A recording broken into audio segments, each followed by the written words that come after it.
Hello, everyone. It is 2 o'clock. I need a cool background like Manoj. Yours will work just fine. Oh, Conrad's got a cool background. Conrad background is even cooler.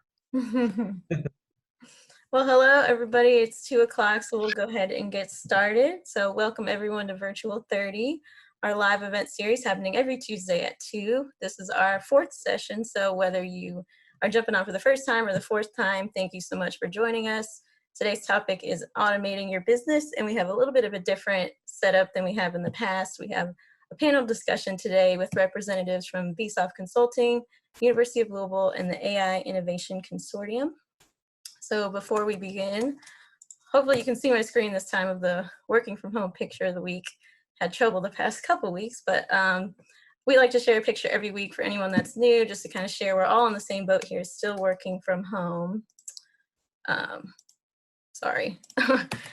Still working from home. And this week we have this picture of Trisha that she sent to us with her dog Daisy. So hi, Trisha. I think I saw your name pop up, so we're glad you were able to join us today. So if you'd like to be featured, we'd love to see your images. Just send them to virtual30series@gmail.com. Before we start, my name is Brianna Colder, and I'm the Corporate Project and Event Coordinator at Vsoft. I've been here for about 3.5 years now, and I'm also the Virtual30 moderator. So if you're new, hello, everyone, and you've usually seen me in the past weeks if you've joined before. So welcome, everyone. We're glad to have you here today. And like I said, we have a panelist today. So we have Manoj, Jeff, and Conrad, and I will let them each introduce themselves individually if you guys want to say your name, your title, and a little blurb about yourself. So Manoj, you can start us off. Hello, everyone. This is Manoj Irigvarpu. I'm the Managing Director on Vsoft Labs side. All right, and Jeff? Hi, this is Jeff Guan, and I'm a professor at the University of Louisville, and I also am the director for the Master of Science in Business Analytics. Glad to be with everybody today. And Conrad. Hi, everyone.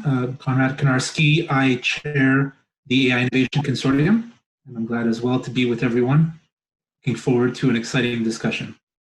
Awesome. Well, thank you, everyone. And like I said, today's topic is automating your business. And with our panel discussion, we kind of hope to cover all the different areas such as apps, integration, AI for automation, RPA, the impact of automation on society, and the value of automation as a whole. So like usual, we will have a Q&A session at the end with our panelists. You can drop your questions in the Q&A box, and we will get them at the end. For anyone that's new, Virtual30, the goal, the why we call it 30, is to get everything done in 30 minutes or less so we can get you back on with your day. And just a quick note to our panelists, as a reminder, we have 4 questions I'll be asking you today, and I'll be limiting the response time to about 4 to 5 minutes per question, just to be sure we leave time at the end for questions and answers from the audience. So with that said, our first question today is, what is automation? And Manoj, I'll let you start this one off. Right. Thank you, Brianna, for hosting this series. And jumping into the question, what is automation?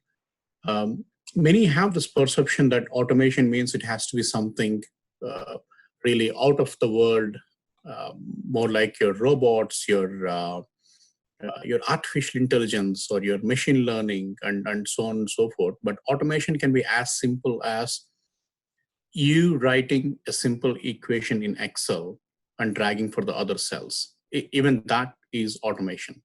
Anything that you do to take a manual step or a process that you're doing and bringing some sort of automation through either digital means or any other external source input is an automation.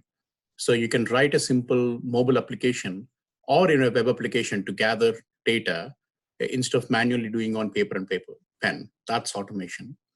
You probably can integrate multiple systems so they can talk to each other and data can flow smoothly from one to another instead of you having to retype the data or re-enter the data or even upload the data from one to another. That's automation too. And then you have your classic robotic process automation, which you might be hearing a lot these days, is automating your repetitive tasks. And your AI and machine learning and using IoT devices to capture data, all of them come under the umbrella of automation. right? Conrad, do you want to extend on that? Sure. I think automation, you covered the several key aspects to kind of the simplicity of automation and how it can look like. I think automation is, depending on the lens in which you look at it, can be completely different, right? So automation can be robotics and automation of manufacturing processes. That's kind of traditionally how automation is seen in many spheres.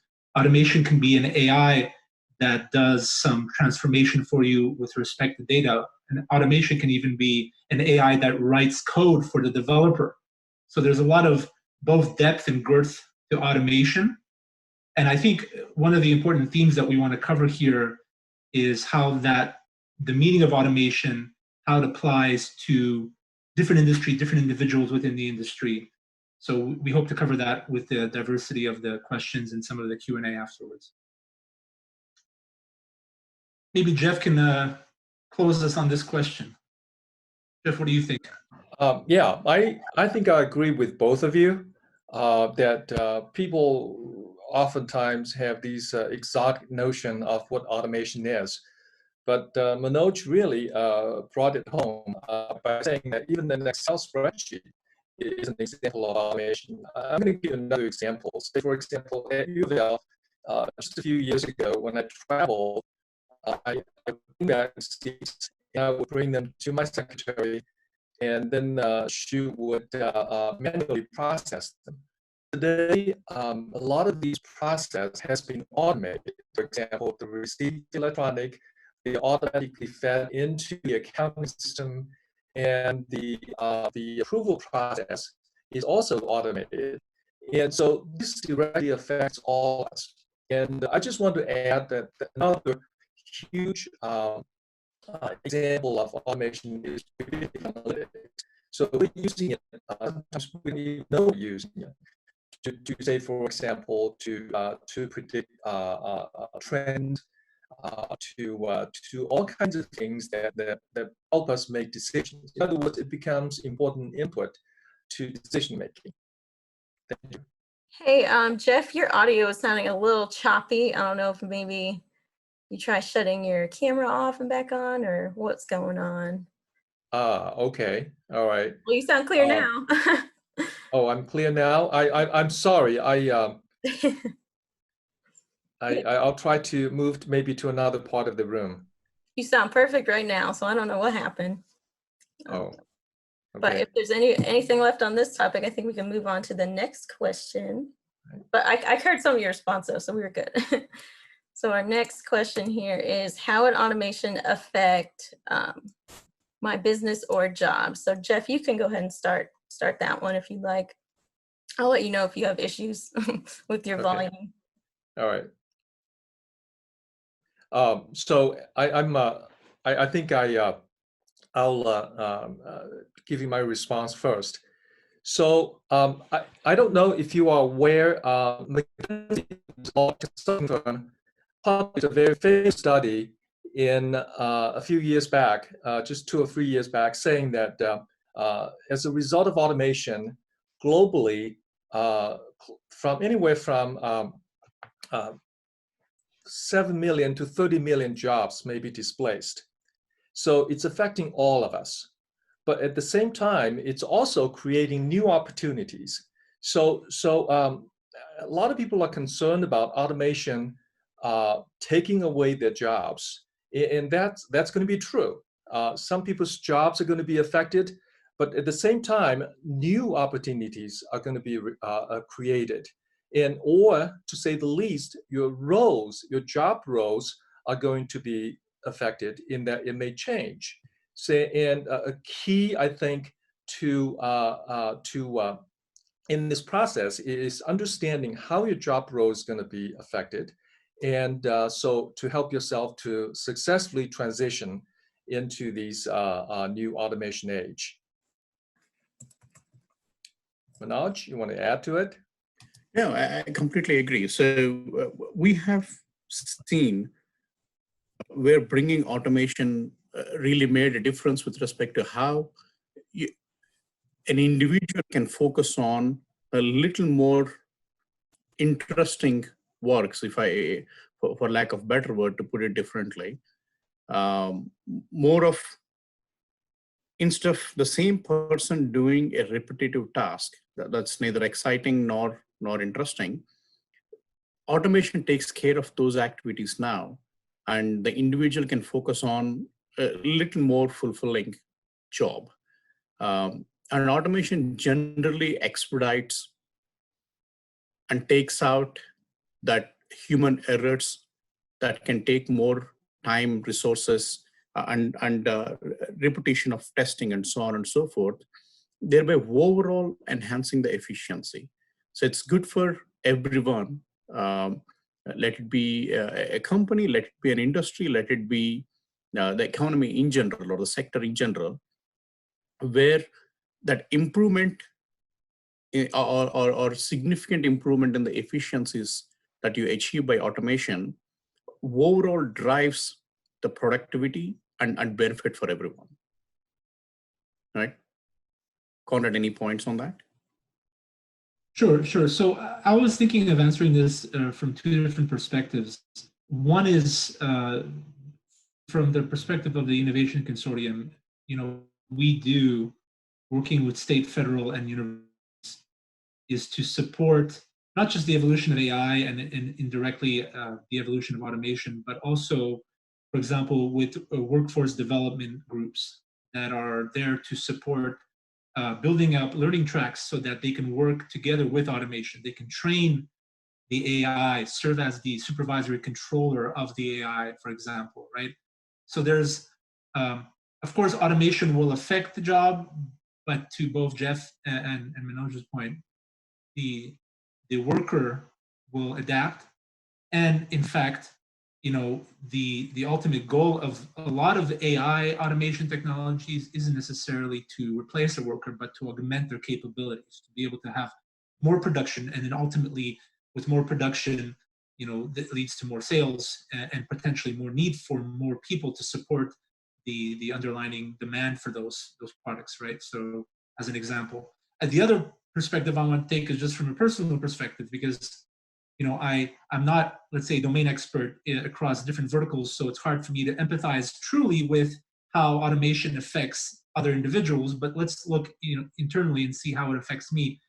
Being in technology, it helps dramatically to accelerate development. It helps me day to day, or just in my home with some of the smart home applications that and even in the workplace.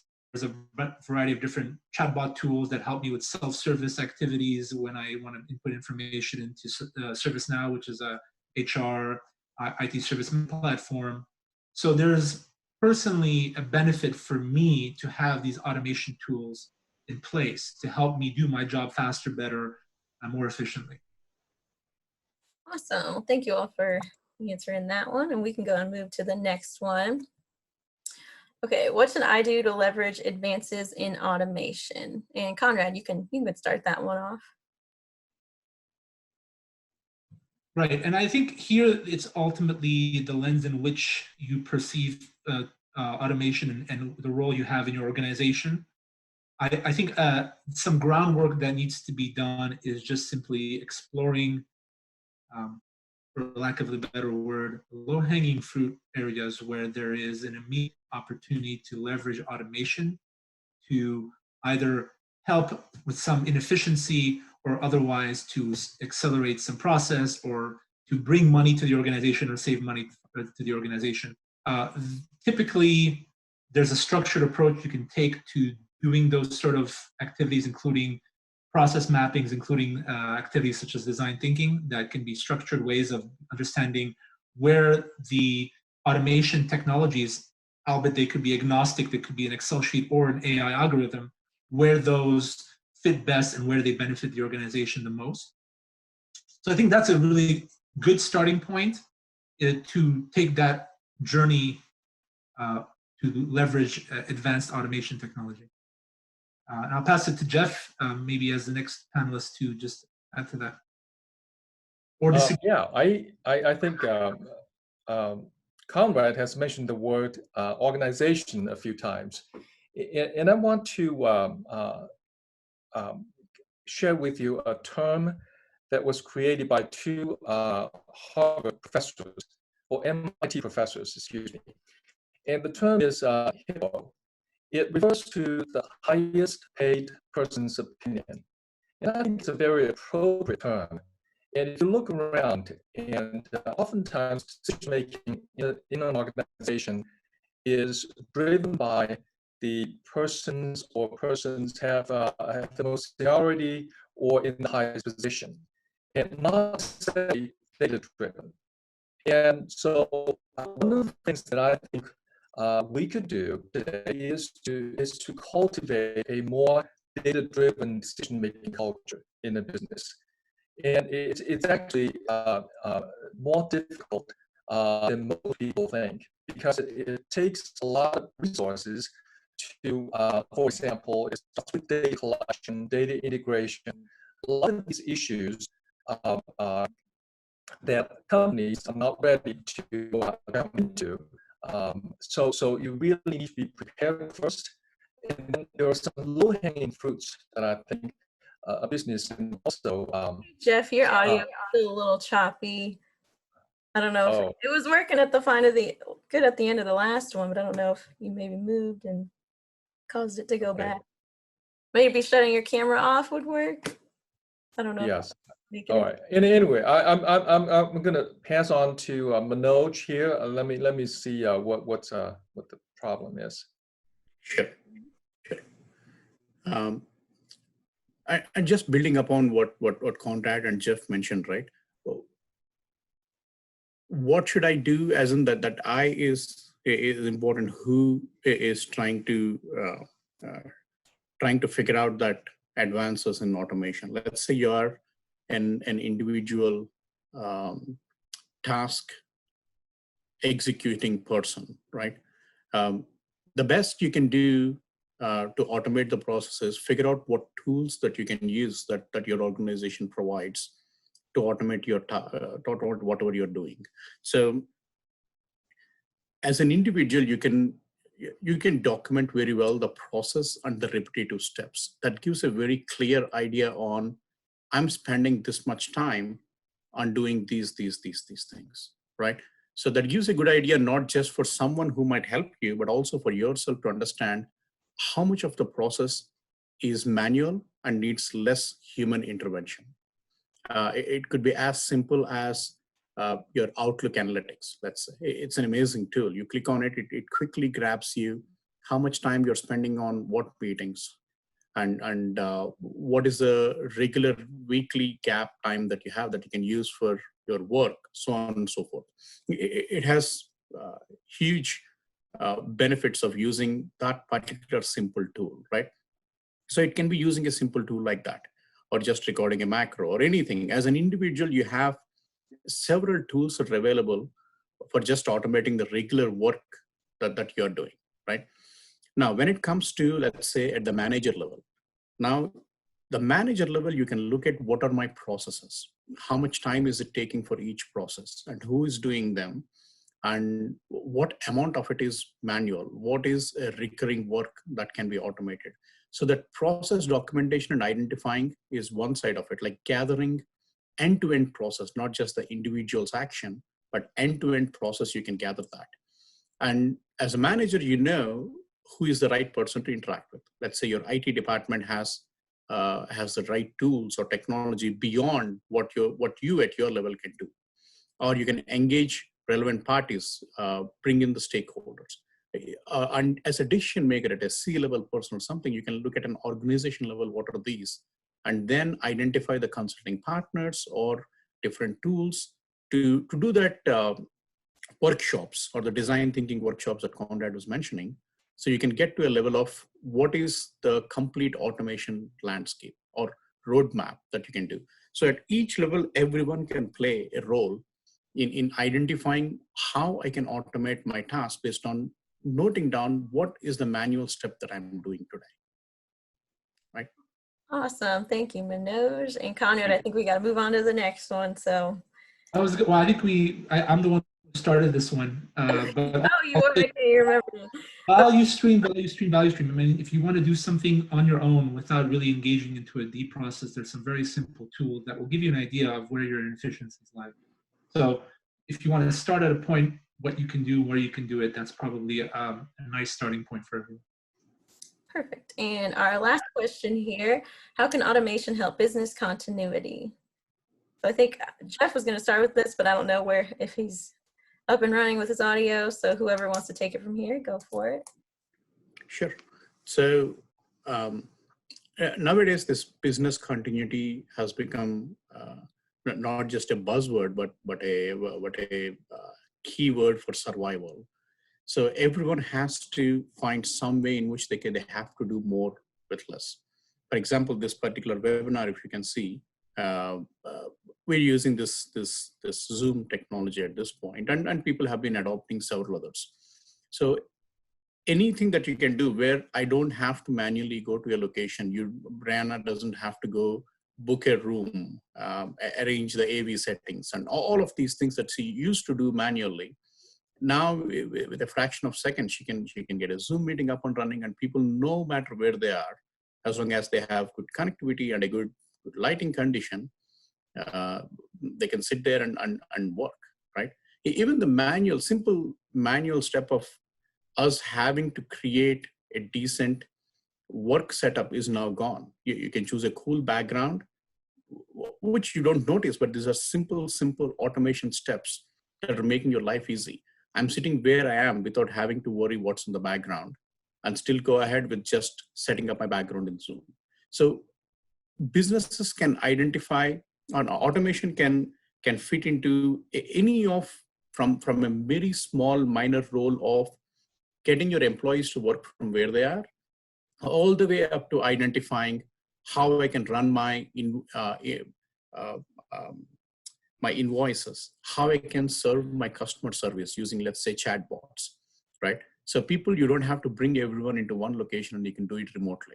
And you can automate your processes of using an RPA and so on and so forth. So you can accomplish more with just less people, right? So for business continuity at this point, automation is literally a survival tactic. Agree, Conrad? Absolutely. I'll say also, I'm going to use another buzzword for everyone, but I think it has some very deep relevance, is in today's world with pandemic response, social distancing, the challenges that people, when they go to work, will encounter when it comes to kind of a new paradigm in operation, manufacturing or otherwise in the office. Adaptation through automation is one of the key things to sustaining business continuity. So, we've talked about, through the consortium, we've done a lot of work as well in the labs and with some of the founding members, technologies that are grounded in AI that help with business continuity. So those are pieces of the puzzle, pieces of automation that allow, for example, for a manufacturing line to be able to operate, where traditionally, you had to have 50 people on the floor, people within proximity. Part of the steps to allowing for the business to continue is to implement automation so that you can potentially not necessarily remove the person, but remove them from the floor into a control room, or otherwise, considering if they do get sick, God forbid, that there is still the ability to contain the business and sustain the operation. And there's also another pivot there, which I'll just briefly cover, is that there's business continuity can mean an automation task for supporting the activity at hand, or it can mean automation of health and safety protocols, computer vision to support contact tracing, all these other dimensions to automation that maybe traditionally we don't think of. So that is how, from the lens of AI, automation can help business continuity. Awesome. And I see Jeff has been answering some of these. Yes. I was interacting with the audience a little bit here. And so I wasn't paying as close attention as I should have. So I'm pretty sure that Manoj, knowing them, and Conrad, they provided very sound advice. But so I'm going to talk more to the speak to the questions that were raised in the Q&A session online. And first of all, I was talking about customer service automation. So one of the things that I think we could do is to automate customer data collection so that you can collect a richer set of data. And once you have the data, then you can do wonders with the data set. So for example, customer segmentation, customer profiling, much more closely monitoring customer behavior. And so the beauty is that the tools and the methods that we use to automate those processes, they're fairly well understood. They're fairly inexpensive to implement. So that's one. Another question that was raised earlier was, where do we start? How do I get the ball rolling? And so in my experience, I think it's very important to get a senior management investment. And without that, it's going to be very difficult in my experience. And so the culture of every business is different. And so how we do that, it really depends on the unique nature of the business. But the senior management endorsement is important. And I would also try to find a so-called low-hanging fruit, something that you can do to easily show or demonstrate success. And so those are some of the things that I think one can do, depending on, again, the size of the business, the nature of the business, and also the IT readiness of the business. Awesome. And like I said, Jeff kind of went through and answered aloud some of the questions that were put in the Q&A box. But if Manoj and Conrad, if you have any final comments, we don't have any. I think there is one more comment that Abhishek made here. There was a comment, yeah, someone wrote, Right. more automation needs to happen in government systems so that people don't have to go to offices to do paperwork. Also remove red tapes. It wasn't a question, but if anyone wants to comment on it. Right. So it's an accurate observation there, Abhishek. And more than before, government and government entities have been adopting automation, especially considering the scenario we are in today. And what used to be a little more conservative response, or the security concerns that government had earlier and all, they're giving way for serving more people and adopting more of these automation tactics. So across the board, we have seen local governments using chatbots because of the surge in number of queries they have been getting related to COVID-19.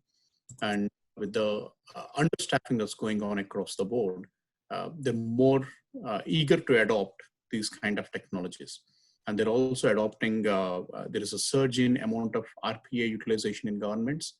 And several metro governments are now partnering with entities like Vsoft and others to have ways to mitigate or comply with the social distancing norms, using your cameras, your temperature readings, and so on and so forth.